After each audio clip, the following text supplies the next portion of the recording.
Tim left me a voicemail. He did? I did? You did. Hello, this is your brother. Help? Tabitha fell off. Of course he. Good night, sweetie. Well, that was unsettling. Fans of the Boss Baby franchise have reason to stay excited because even though the second movie tied up a lot of storylines, it also left the door wide open for more adventures. Alec Baldwin, who voices the instantly recognizable Boss Baby, hinted during a Q&A session that a third film is in the works. That little tease gave audiences something new to anticipate because the second movie already pushed the story into fresh territory with grown-up versions of Ted and Tim, yet it still found a way to keep the heart of the original alive.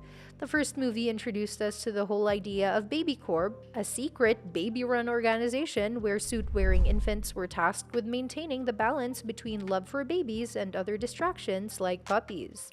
That unique and funny setup was what made the movie such a hit, but the sequel dared to ask a bigger question. What happens when these babies grow up?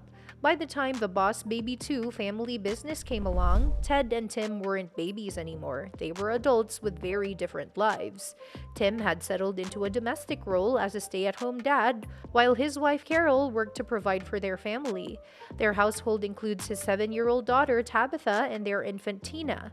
Ted, on the other hand, was still very much a boss, running his own hedge fund company called Ted Templeton Financial. The contrast between the brothers' lives reflected the distance that had grown between them, and that distance mirrored the emotional gap Tim was beginning to feel with his own daughter. That's really the heart of the sequel, because it wasn't just about goofy espionage missions or gadgets, it was about what happens when families grow apart. Tim realized that Tabitha was slipping away from him emotionally, just as Ted had drifted away over the years. That's why when Baby Corp came back into the picture, it wasn't just another adventure. It was a chance for everyone to reconnect.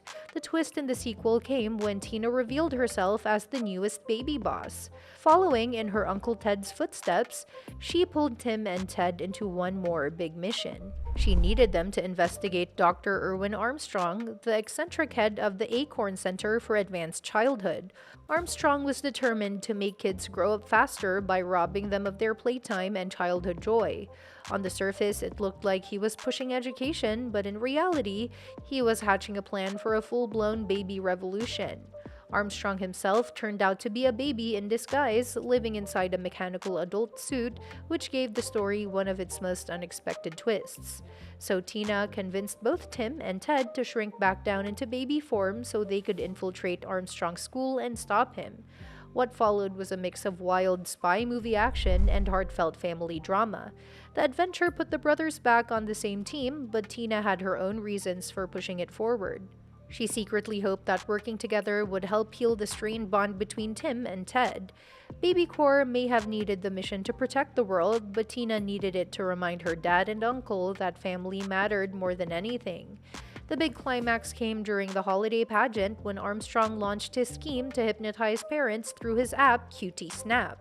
The app used rays to turn parents into mindless zombies under his control. It looked like he might succeed until Tina and Tabitha jumped into action with their own clever plan. They overloaded Armstrong's servers using the classic soda and Mentos explosion, which completely disrupted his operation. The hypnotized parents snapped back to normal, and Armstrong's plan for worldwide chaos collapsed. By the end of the movie, Tim and Ted had repaired their relationship. Ted admitted that all his success left him lonely, while Tim realized he had been focusing more on what he wanted from Tabitha instead of what she needed from him. Those lessons tied back into the movie's central message. Just because you grow up, it doesn't mean you have to grow apart. The sequel managed to deliver that theme not just through words, but by showing how both brothers came to terms with their mistakes and learned how to reconnect. The movie even left audiences on a warm note. Ted, who had been distant for so long, showed up at Tim's house on Christmas Eve, proving that he was making an effort to be part of the family again. And then there was an added twist when Carol accidentally discovered Baby Corp's secret thanks to a misdirected call meant for Tina. That reveal was subtle, but it set the stage for what could easily be explored in the third film. Now this is where things get really interesting because a third Boss Baby movie could go in so many different directions. One possible storyline could explore Carol's newfound awareness of Baby Corp. In the first two films, the adult world was kept in the dark about the baby organization, but what if Carol's knowledge created new conflicts? She might struggle with balancing her professional life with the secret she now knows about her family. Or maybe she could even play an active role in Baby Corp's missions, which would be a fun twist since she has always been shown as strong and capable. Another natural storyline for the Boss Baby 3 would focus on Tabitha. In the second movie, her relationship with Tim was central to the emotional arc. But now that she's older, it wouldn't be surprising if Baby Corp started to take notice of her potential. Could Tabitha become the next recruit? If Tina was already part of the family business, then having Tabitha step into a bigger role could give the third film a chance to explore sisterly dynamics in the same way the second explored brotherly ones. It would also open up a bunch of new comedic situations because Tabitha has already shown she's smart, determined, and not easily fooled. The third film could also revisit Armstrong, who ended the second movie in a surprisingly wholesome way. After being stopped, he returned home to his parents, who accepted him with love. That ending worked as a redemption moment, but sequels often bring back villains in unexpected ways. Maybe Armstrong could reappear, not as a full villain this time, but as a reluctant ally who uses his intelligence to help Baby Corp. Or maybe he could relapse and create new trouble, especially if he still resents how the world of parents and authority figures treated him. Then there's Ted himself. Even though he reconnects with Tim at the end of the second movie, he's still a workaholic by nature. A third film could explore whether he really changed or if he's still struggling to balance work and family. That storyline would feel true to his character and could also mirror the struggles many adults face in real life. If the filmmakers leaned into that, it would give the movie both humor and relatability. On top of all these possibilities, there's still Baby Corp itself. The organization has been central to both films, but audiences don't know everything about how it works. A third film could reveal new sides of Baby Corp, maybe a rival baby organization or a leadership shakeup that puts Tina in a tricky position.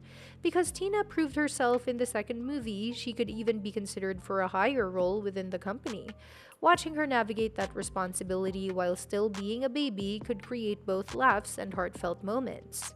The exciting thing is that the second movie wrapped up enough of the original storylines to feel complete, but it also planted seeds for a bunch of new stories. The reveal of Carol knowing the truth, the growth of Tabitha, Tina's future at Baby Corp, Ted's workaholic tendencies, and Armstrong's uncertain path all leave room for expansion. That's why Alec Baldwin's comments about a third film in development make so much sense. The world of the Boss Baby isn't out of ideas, it's just getting started on the next phase. And that's that for today's video. Thanks for watching, and we will see you in the next one.